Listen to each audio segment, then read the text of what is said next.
Today we have a Monroe steering stabilizer. This will be going on a 2000 Jeep Cherokee.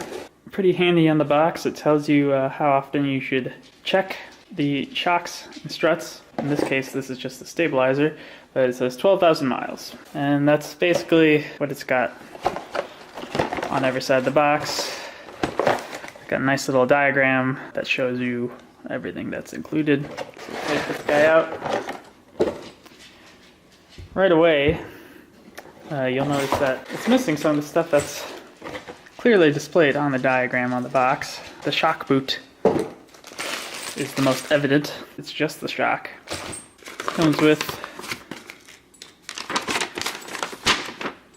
very simple instructions, including the specs you're supposed to torque it to. There's a bag. We'll open this guy up. Alright, we got a little extension here that will go on one of these ends. We got a crown nut and regular nut, 2 washers, and a cotter pin is what they call it. As you can see, it's got everything in the directions that you need. The bolt at the bottom, the washer, but at the top, it looks a little different. Here in the diagram, they didn't really show you that the top one is the crown nut right there, and that'll go on top of this piece, which is held by pressure by part of the suspension. In order to perform this job, you will need the following tools: a breaker bar, possibly an extension from a jack for additional leverage, a torque wrench that goes up to at least 35 foot-pounds, possibly a large hammer, a 18mm wrench, a socket wrench of your choosing, needle nose pliers, a 6-inch extension. You possibly will need a pitman arm puller, a 3/4 inch or 19mm, either one will suffice, socket, and a 18mm socket. Okay, well, here you can see my very rusty looking Jeep, and here is the existing steering stabilizer, and you can see where it is fastened to this control arm, and that is the crown or castle nut, and it's got the cotter pin in it. So basically, we'll just be replacing the old one with the new one. Pretty simple job. Pretty easily accessible. You can lift the vehicle if you want to, but it's not required in this case. So let's just get started. Okay, we're gonna start by removing this cotter pin. I did jack up the car because it's a little easier to film and get under there at the same time. This one's pretty rusted, so we're gonna use a wire brush to clear it off a little bit and make it a little easier to access.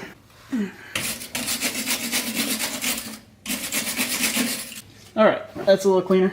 So we'll get a pair of needle nose pliers and hopefully that won't break off, but it's not a big deal if it does.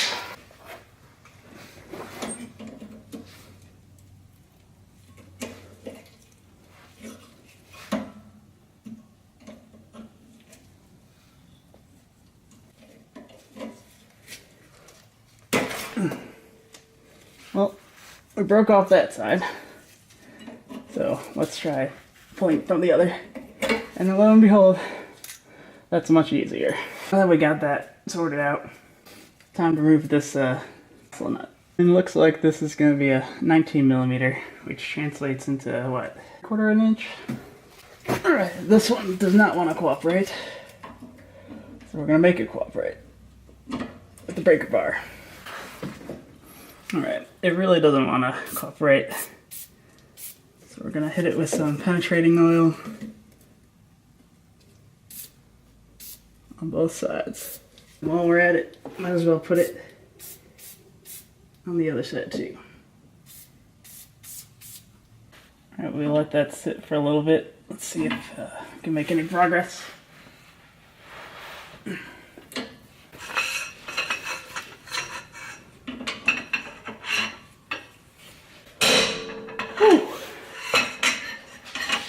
When in doubt, use more leverage. Alright, we got this thing loose, but there we go.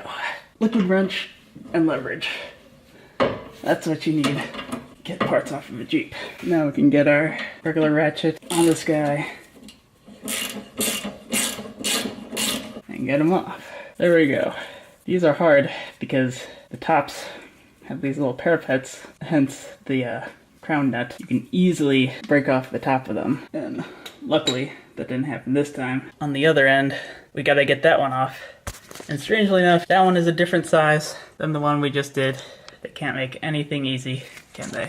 The larger one is on that crown nut. So then you step down a size for the other end. So that one was 19, this one's 18. No rhyme or reason for this madness, but there it is. It's gonna be easier to get this one with an extension.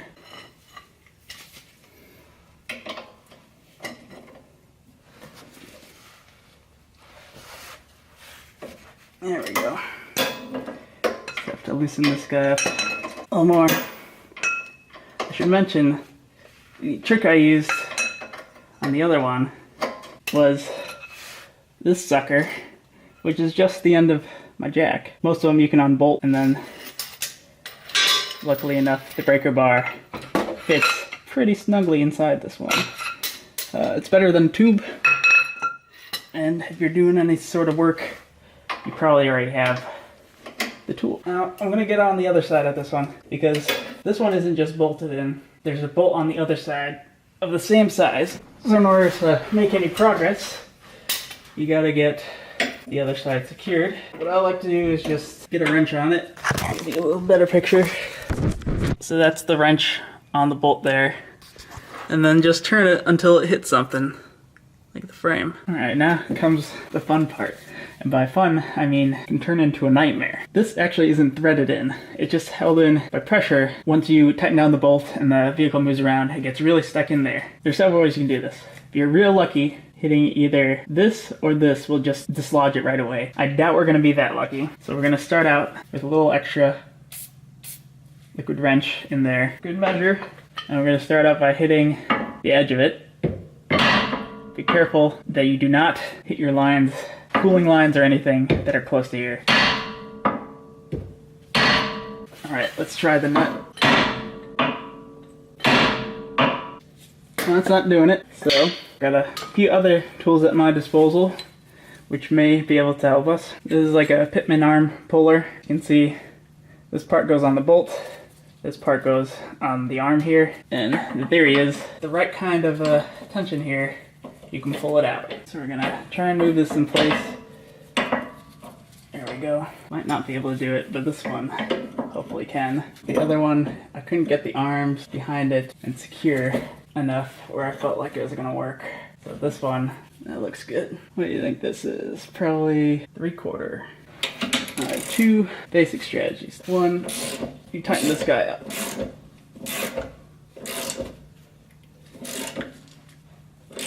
Sometimes the force will be enough to get that guy out. Other times, you want to hit the side of this thing to try and loosen the tension. That didn't work, so we move back to our breaker bar. Keep tightening this guy up. And there you go. It'll pop out right out with a bang, as you can see. And you can see right here, it's just a gradient. It just gets lodged in there and it's held by pressure. It's always an experience doing one of those for the first time. Taking a look at our steering stabilizer, it actually doesn't look that bad, but we're not going to take any chances with any suspension in this vehicle just because of the amount of rust that has gotten on it. Alright, so here's the new bolt. It's going to go right into there. Same sort of theory. When it gets tightened up, it'll be squeezed into that. It'll seem like, oh wow, this goes in there really easy. But if you try it from the other end, you can see that this side of the hole is smaller. So both the hole and the bolt have a gradient on them, and that pressure keeps it in there. Now, before I do that, I'm going to clean up some of this rust on here so it doesn't spread to the bolt or anything like that. Alright, so in accordance with our instructions, we gotta have a washer, then the stabilizer, another washer, and then the bolt. And the top one is actually a crown bolt, even though it doesn't look like it in the picture. So that's exactly what we're gonna do. I got a test fit. We're gonna secure it on the other end first and then do this business. So we'll just put the other one back on like you took it off. That one's easy. This one we'll just follow the instructions and we'll be good to go. All right, here's a better picture of what's going on the other side. It's pretty simple. As you can see, not much to it. You just gotta hold the bolt on the other side and screw this one in. Make sure that on your other side, your stabilizer reaches all the way to that hole. Not much more than that. All right, you will find out pretty quickly that this is fairly idiot-proof. One washer is smaller, one washer is bigger. So the bigger one will go all the way in, and the other one, if you don't throw it on the ground, will go on the other side. So it goes on this guy, just squeezes in there, put the other one on top. Now the OEM part came with the Jeep, did not have a nut at the end, it's just solid there. But on this replacement, you do have a nut, so don't forget that, because that's not gonna seem familiar to you from taking it off. And then all you gotta do is line this guy up and get it through, get the threads through. And working this to spec, 35 foot-pounds, is what's gonna squeeze that in there. So this is one occasion where you actually do really want to follow the directions on working to spec. And a stroke of genius, they made this bolt same size the other end. Who knew you could do that? In this case, using a 18mm socket. Avoid your various lines and stuff next to the engine. That's as far as we're gonna get without this thing spinning. Take your new castle nut, hang on the end there. Fortunately, it's gonna be the odd size, the 3/4 or 19mm. I'm just gonna be lazy here and use my breaker bar, get it the rest of the way on there. Already got the proper size pocket on there. Alright, we're getting close there. Let's get this back one on a little tighter. Putting the front one on prevents it from spinning while you're trying to do this. We got this guy on pretty good here. So now we're gonna take our torque wrench and see if we can get this guy to spec. There we go. Front bolt is at 35 foot-pounds. My 3/4 inch torque wrench is currently out of commission, so we're just gonna get this one to about the same. And there you go. The only thing left to do, we lucked out. Our cotter pin is already lined up. Perfect. Bend the longer end over the top.